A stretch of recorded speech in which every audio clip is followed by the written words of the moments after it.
જય શ્રી કૃષ્ણ બધાને ને જય માતાજી। તો આજે આપણે બનાવીશું રક્ષાબંધન સ્પેશિયલ ગુલાબજાંબુ બનાવીશું। ફ્રેન્ડ્સ, વિડીયો સારો લાગે તો જરૂરથી એક લાઇક કરજો। વધારે વિડીયો પસંદ આવી જાય તો બેલ આઇકનવાળું બટન છે એને જરૂરથી પ્રેસ કરજો। તો હવે આપણે થોડાક દિવસમાં ઘણા બધા તહેવાર શરૂ થઈ રહ્યા છે, તો એમાંથી જ આપણે એક આ મીઠી રેસીપી છે ગુલાબજાંબુની, અંદરથી સોફ્ટ છે। આપણે એક એવી વસ્તુ ઉમેરીશું જેથી કરી અને અંદરથી સોફ્ટ ગુલાબજાંબુ થાય।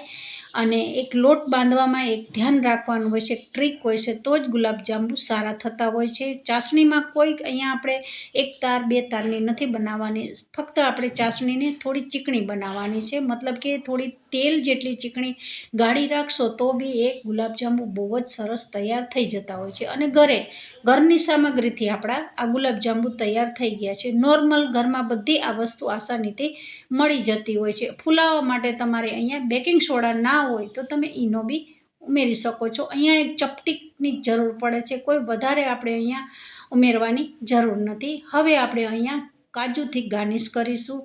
પિસ્તા જે કાજુ હોય કોઈ બી વસ્તુથી તમે અહીંયા ગાર્નિશ કરી શકો છો। તો આજની રેસીપી આપણી રક્ષાબંધન સ્પેશિયલ તૈયાર થઈ ગઈ છે। અને બીજી વસ્તુ કે થોડા દિવસોમાં ઘણા બધા તહેવાર શરૂ થઈ રહ્યા છે, તો એ તહેવારમાં બી તમે આ ગુલાબજાંબુને બનાવી શકો છો। આઠમના દિવસે ભગવાનનો જન્મ થતો હોય છે, ત્યારે બી તમે આ રીતે રાતે બનાવીને મૂકી દેવાનું। પછી જ્યારે ભગવાનનો રાતે 12 વાગે જન્મ થતો હોય ત્યારે આ રીતે મીઠું મોડું કરી લેવાનું। તો આજની રેસીપી આપણી સારી એવી તૈયાર થઈ ગઈ છે। જે એક વાટકી રોટલીનો નોર્મલ લોટ લીધો છે અને એમાંથી એક પ્લેટ ભરીને આપણા ગુલાબજાંબુ તૈયાર થઈ ગયા છે। હવે આપણે બે જ સામગ્રી અહીંયા બતાવી છે, ઘણી બધી આપણે સામગ્રીનો ઉપયોગ કરીશું। તો એક વાટકી નોર્મલ દૂધ છે અને આ ઝીણો રોટલીનો લોટ લીધો છે। માપ અહીંયા મેં મારા માપ પ્રમાણે લીધું છે, તમે વધારે ક્વોન્ટિટીમાં બનાવતા હોય તો એક સરખું રાખવાનું। હવે અહીંયા મેં બતાવ્યું છે કે જેટલો મારો લોટ છે એના અડધા ભાગની મેં અહીંયા ખાંડ લીધી છે। કેવું તમે ગળ્યું ખાતા હો એ પ્રમાણે તમારે અહીંયા વધારે ખાંડ ઉમેરી શકો છો, પણ જેટલો લોટ હોય એના અડધા ભાગની તમારે ખાંડ લેવાની છે। મેં અત્યારે પોણી વાટકી જેટલી ખાંડ લીધી છે। ચાસણી આપણે એક તારની નથી બનાવી, મેં અહીંયા બતાવવાની એક કોશિશ કરી છે કે એક તેલ જેવી ચીકણી ચાસણી થઈ જવી જોઈએ। એકદમ સારી એવી ચાસણી થોડીક ગાઢી થઈ ગઈ છે, જુઓ આ રીતે। જેમ ઠંડી થશે એમ વધારે એકદમ ગાઢી ચાસણી તૈયાર થઈ જશે। અહીંયા મેં ફ્લેવર માટે કેસરનો ઉપયોગ કર્યો છે, કેસર ના હોય તો તમે એલાયચી પાવડર બી ઉમેરી શકો છો। તો જરૂરથી એકવાર આ તહેવાર આવી રહ્યા છે એમાં ટ્રાય કરજો। નોર્મલ પેકેટ લાવીને તો આપણે ઘરે ઘણીવાર બનાવતા હોઈએ છીએ, પણ આ રીતે એકવાર રોટલીના લોટમાંથી બી સારા એવા ગુલાબજાંબુ બની જતા હોય છે। અને એક વાટકી નોર્મલ દૂધ લીધું છે, જે ફ્રીજમાં ગરમ કરીને મૂકતા હોય છે એ જ। હવે એ ગરમ દૂધ થઈ ગયા પછી ઉભરો એક આવી ગયો છે, જુઓ। અને પછી મેં આ રીતે એક ચમચી જેટલી સોજી લીધી છે। સોજી કોઈ પણ પેકેટવાળી અહીંયા ચાલશે, એવું કોઈ ઝીણી કે મોટી સોજીની એવું કોઈ અહીંયા નથી। તમારા નોર્મલ પેકેટવાળી ઘરમાં જે સૂજી પડી હોય એક ચમચી ઉમેરવાની છે, પણ સામે એક વાટકી દૂધ હોય તો, વધારે ક્વોન્ટિટી હોય તો તમે તમારા માપ પ્રમાણે અહીંયા વધતા ઓછું કરી શકો છો। હવે તમે જોઈ શકો છો આ રીતે ચલાવતા જ રહેવાનું છે। જેવું એકદમ દૂધમાં એકદમ સોજી ઓગળી જશે એટલે એકદમ થીક થવા માંડશે, આપણે આ એકદમ લોટ જેવું કરી દેવાનું છે। જુઓ, હવે મારું સારું એવું મિશ્રણ તૈયાર થઈ ગયું છે અને એકદમ ગાઢું થઈ ગયું છે, મતલબ કે થિકનેસ આવી ગઈ છે। હવે આપણે અહીંયા ગેસ બંધ કરી દીધો છે અને થોડું આ રીતે ઠંડુ કરવા કડાઈમાં છોડી દીધું છે। હવે તમે જોઈ શકો છો, જુઓ આ રીતે ચાસણી આપણે ગરમ છે તો એક બાઉલમાં ઠંડી કરવા સાઈડમાં મૂકી દેવાની છે। આ ચાસણીને ગરમા ગરમ કોઈ દિવસ ગુલાબજાંબુ બની ગયા હોય એના ઉપર નહીં ઉમેરવાની।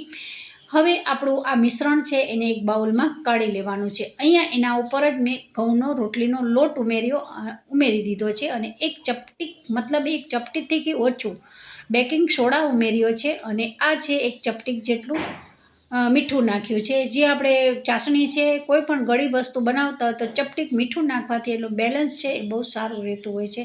હવે અહીંયા લોટ બાંધવાની ટ્રીક એક તમારે જોવાની છે, બિલકુલ હું અહીંયા પાણી નહીં નાખું।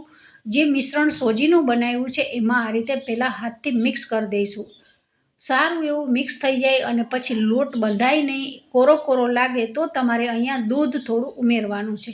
લોટને બહુ કઠણે નથી રાખવાનો અને બહુ ઢીલોય નથી રાખવાનો. જુઓ મેં 2 થી 3 વાર બતાવેલો છે લોટ, એટલે તમને અહીંયા બનાવવામાં કોઈને કોઈ તકલીફ ના પડે. 2 થી 3 વાર મેં લોટ બતાવેલો છે અને બોલી છું હું અત્યારે કે આ રીતે તમારે લોટને રાખવાનો છે. જુઓ સારો એવો લોટ બંધાઈ ગયો છે. બેકિંગ સોડા નાખ્યો છે એટલે થોડો ફાટી જશે અહીંયા તમારો, પણ આપણે સારો લોટ પહેલેથી જ બાંધેલો હશે, બહુ ઢીલો બાંધેલો હશે તો બિલકુલ તમારા તળાશે નહીં ગુલાબજાંબુ, અને જ્યારે ચાસણીમાં જશે તો ચાસણીમાં એકદમ ફાટી જશે અને ક્રેક પડી જશે. તો જુઓ આ રીતે હું સતત મસળતી જ રહું છું. જેટલું તમે ઓછું દૂધ ઉમેરી અને મસળતા જશો એટલો જ સરસ આપણા ગુલાબજાંબુ તૈયાર થઈ જાય છે. અને લોટ બાંધતી વખતે આપણે બેકિંગ સોડા બી નાખ્યો છે, પણ તમે જોઈ શકો છો બિલકુલ ક્રેક નથી પડી. જુઓ આ ટાઈપનું આપણું લોટ બાંધવાની મિશ્રણ તૈયાર થઈ ગયું છે અને વાળીને બધા તૈયાર કરી દીધા છે. હવે આપણે અહીંયા તેલ ઉમેરીશું. ગુલાબજાંબુનું જે પોષણ તૈયાર થઈ ગયું છે એને લોટમાંથી આ રીતે વાળી દીધા છે અને તેલ સારું એવું થઈ ગયું છે. હવે આપણે ધીમી આંચ ઉપર ગુલાબજાંબુને અહીંયા તળવાના છે.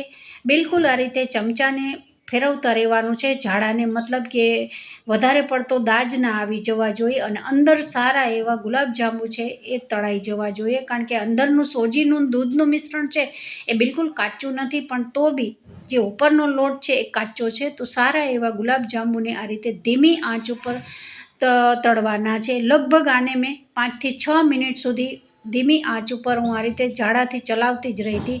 ત્યારે એકદમ સરસ જે ગુલાબજાંબુનો રિયલ કલર આવે છે એ આવતો હોય છે. તો જુઓ આ રીતે સારો એવો કલર આવી ગયો છે અને બિલકુલ ગુલાબજાંબુમાં એક ક્રેક નથી પડી, તમે જોઈ શકો છો અહીંયા. હવે હું ગુલાબજાંબુમાં આ રીતે કાઢી લઉં છું. ઉપર એક કદાચ ગુલાબજાંબુ દેખાઈ રહ્યું છે, એમાં થોડું ક્રેક આવી છે અને આ રીતે ગરમા ગરમ છે. તો આના ઉપર ગરમા ગરમમાં કોઈ દિવસ આપણે ચાસણી નથી નાખવાની. હવે તમે જોઈ શકો છો ઠંડા થઈ ગયા, ચાસણી ઠંડી થઈ ગઈ છે. પછી આપણે અહીંયા ગુલાબજાંબુની ઉપર તળેલા ઉપર ચાસણીને ઉમેરી દીધી છે. હવે આને લગભગ ટાઈમ હોય તો 2 થી 3 કલાક માટે ઢાંકી અને તમારે મૂકી દેવાનું છે, જેથી કરી અને આસાનીથી ગુલાબજાંબુની ચાસણી છે એ બધી એબ્ઝોર્બ થઈ જશે. તો હવે આપણા આ સારા એવા ગુલાબજાંબુ તૈયાર થઈ ગયા છે. લગભગ 2 કલાક માટે મેં ઢાંકીને મૂકી દીધા હતા અને આ રીતે સર્વ કર્યા છે. તો આજની રેસીપી જે રક્ષાબંધન સ્પેશિયલ આપણે બનાવી છે. તો વિડીયો સારો લાગે તો જરૂરથી એક લાઇક કરજો. વધારે વિડીયો પસંદ આવી જાય તો વિધિ કિચનને સબસ્ક્રાઈબ કરી દેજો. તો જરૂરથી આ રેસીપીને ટ્રાય કરજો. તમને બધાને આ કેવી રેસીપી લાગી જરૂરથી કમેન્ટ કરીને જણાવજો. અને અંદરથી આ રીતે કટ કરીને બતાવેલા છે. એકદમ આપણા ગુલાબજાંબુ છે અંદરથી સોફ્ટ છે, જાળીદાર બનેલા છે.